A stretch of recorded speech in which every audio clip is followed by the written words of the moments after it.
Hey there, writers and newsdaters. Annalisa Parent coming at you from the Writing Gym. Today I want to talk to you about some of the pluses and minuses of the digital age as it concerns writing and publishing. So I've spoken with a lot of you here in the group about where you are in your writing, what your goals are for your writing, what it is that you're trying to do. And we've talked a lot about, what it is that you're doing, what's frustrating you. We've had some really great conversations here in the group in the last 7 days or so. And one of the things that I'm noticing is that a lot of people really don't understand this thing called publishing. And so I've had a lot of conversations where I've asked people, how do you want to publish? And they say, well, I don't really know. Like, what is the difference? What does that even mean? And unfortunately, some of these people ended up being scooped up by some of the scams out there, losing money and not really getting any results. So I want to talk about that today, some of the pitfalls that happen in the digital age. First of all, I want to say that one of the advantages of the digital age is that there's a democratization of publishing. So, back when we just had paper, and no real computers, no real email, the internet didn't exist. The publishing houses were the people who decided who published a book and who didn't. And, end of story, unless you wanted to go to the local library and print out all of your stuff and staple it together, there really wasn't even a place like, Staples or Office Depot or something that could collate all of that information for you. So if you wanted a book, you needed to do it in this traditional route. So the digital age has opened up publishing for people because, any of us could take whatever, the notes we wrote on our bedside table last night and turn it into a book and publish it. It could be out there today. And so, there's an advantage there, but there are a lot of disadvantages as well that people don't talk about as much. And I want to talk about some of those today because I've seen them in a lot of conversations.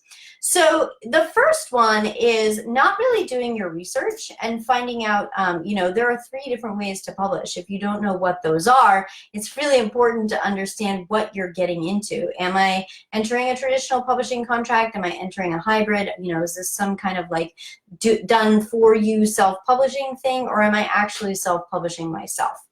So if you're not clear on what the differences between those are, we've got a really affordable course here in the Writing Gym. I believe it's $29.97.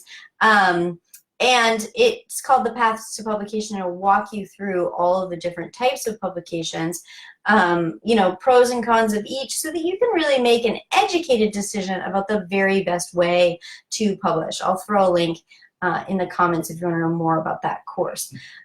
So really knowing what it is that you're getting into before you get into something is really, really, really important, because this leads to the second minus, which is people losing a whole lot of money and not really getting anything in return. And there are 2 ways that this happens. One, they trust the wrong person because they haven't done their research and they don't know what they're getting into. In all the talks that I do all around the world about different ways to publish, I talk about publishing today being sort of a wild, wild west. Because there is so much new coming down the pike, it also is an opportunity for those shysters out there, and I'm sorry, there are some, to get in and do their shystering ways. They're creating products that aren't really delivering what authors want and what authors need.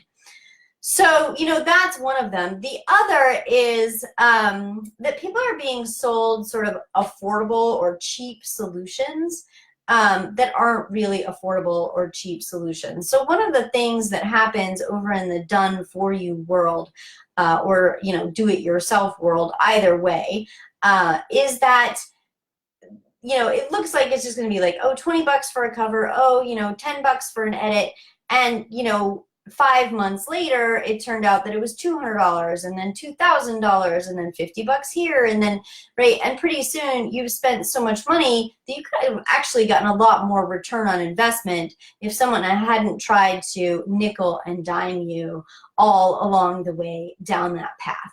And I see that happen to a lot of authors, and I also see them end up with garages or attics or offices full of books that then don't sell. They also had minimum sales requirements, so they had to buy 10,000 books, or even worse, there are companies that make you, put your advertisements, their advertisements in your book, or like you have to sell advertisements to the local pizza place or something. There are all kinds of scams out there that I see people losing money on and ultimately not getting what they want.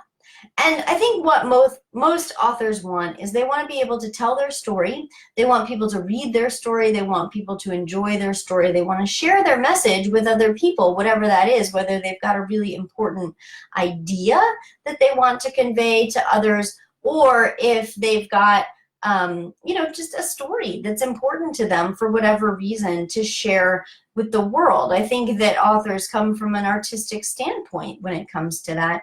And then they don't get what they want when it comes to publishing. So, understanding what's going on in publishing today, what does the digital age mean for publishing, what are the options available to me? They're all going to have different price points.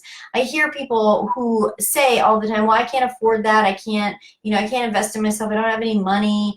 I can't do that. And then they go down this road of like $20, $20, $50, $100, $150, $20, right? And pretty soon they've spent thousands and thousands of dollars to have a garage full of books that didn't sell. I certainly don't want that to happen to anyone here in Write to Publish. As you know, here in Write to Publish, we specialize in helping novelists to traditionally publish their novels. I am in the publishing industry every day, all day, speaking with my colleagues here in the publishing industry. I know a lot about what's moving and shaking over in self-publishing land, and I know a lot about what's moving and shaking over in hybrid publishing land. So that's my job, is to bring the industry news to you, and I do that in places like these Facebook Lives and like this course called Paths to Publication.